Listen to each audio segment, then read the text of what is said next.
Everyone believed Bing Crosby and Bob Hope were best friends. Their comedy was perfect. Their chemistry was natural, but it was all an act. In 1962, when they filmed their last road movie together, something had changed. Crosby was focused on his empire and new family. Hope was just going through the motions. What had happened between these two men? The answer lies in a secret that Hollywood tried to bury. Their friendship was never real. It was always just business. And business was about to end badly. Harry Lillies Crosby was born on May 3, 1903 in Tacoma, Washington. He came into the world in a modest home his father built at 1112 North J Street. His father worked as a brewery bookkeeper, barely earning enough to care for 7 children. His mother was a second-generation Irish-American who loved music. For years the family moved from one rented house to another until they finally built their own home in 1913. It's almost hard to believe that this boy, born into working-class poverty, was a descendant of Mayflower passenger William Brewster and would one day sell more than 300 million records. The boy everyone called Harry would eventually become Bing, one of the most famous names in American entertainment. The nickname came when he was 7. He was obsessed with a comic strip called The Bingville Bugle in the Spokesman Review. It was a parody of small-town newspapers and made him laugh until his sides hurt. A neighbor, Valentine Hobart, started calling him Bingo from Bingville. Soon it was shortened to Bing. The name stuck for life, though. His mother never stopped calling him Harry.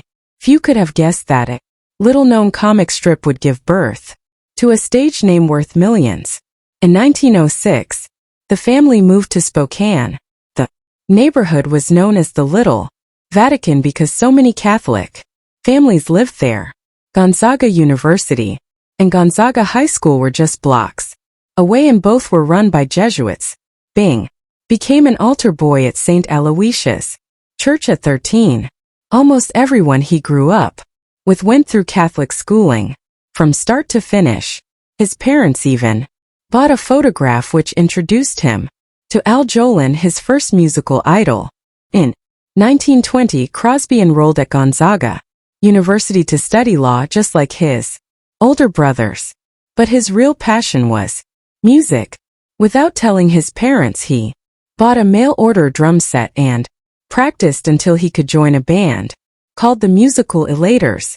They earned more than most college graduates could hope for, and Crosby decided to drop out just 2 months before graduation.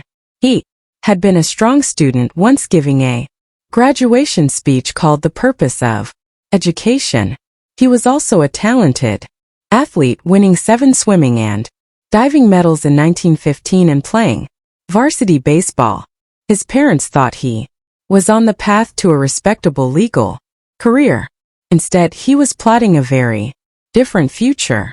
On October 15, 1925, Crosby and his friend Al Rinker set out for Los Angeles in a battered 1916 Model T Ford.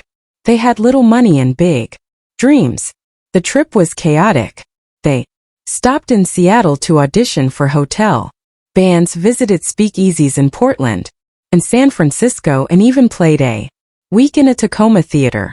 Their car broke down near Bakersfield, and Rinker's sister Mildred Bailey had to rescue them. That breakdown changed everything. Bailey got them an audition with the Fawn and Marco Theatrical Company, which booked them for 40 West Coast theaters at $75 per week each. A year later, Crosby would be part of Paul Whitetypeman's famous orchestra in New York. In 1926, Whitetypeman offered Crosby and Rinker $150 a week. At the time, most Americans earned about $25 to $30. But Crosby's drinking soon caused problems.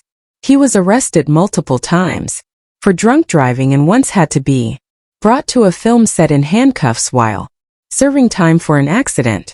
Whitetypeman's gamble could have ended in disaster, but it launched Crosby's career. Their first recording session almost ruined it. In 1926, Crosby and Rinker recorded I've Got the Girl with Don Clark's orchestra, but the engineer recorded it at the wrong speed. The playback made their voices sound high and comical. In an era where bad first impressions could kill a career, it was a humiliating moment. Crosby learned from it, developing the studio discipline that would later make him the most successful recording artist of his time. In 1927, Harry Barries joined the group and they became the Rhythm Boys. Barries was a songwriter who created hits like Mississippi Mud, At Your Command, and I Surrender Dear. His songs helped shape Crosby's career, but disputes over money and credit eventually strained their partnership. During these years, the Rhythm Boys toured with jazz legends like Bick Spiderbecca, Tommy and Jimmy Dorsey, Jack Tardin, and Hoagy Carmichael. Crosby soaked up the improvisational style of jazz, but he also adopted the hard-drinking lifestyle that came with it. These connections cemented his reputation as more than just a pop singer. By 1929, tensions with white men were high. Crosby's behavior led to their firing after King of Jazz, but they were soon rehired for $900 a week on the old radio hour. In July 1930, they joined Gus Arnheim's orchestra at the Coconut Grove, a move that betrayed their contract but gave Crosby massive exposure. By May 1931, they walked out of the Coconut Grove, claiming their contract had expired even though it still had 9 months left. Burned bridges, but it also proved that Crosby was willing to take risks to control his career.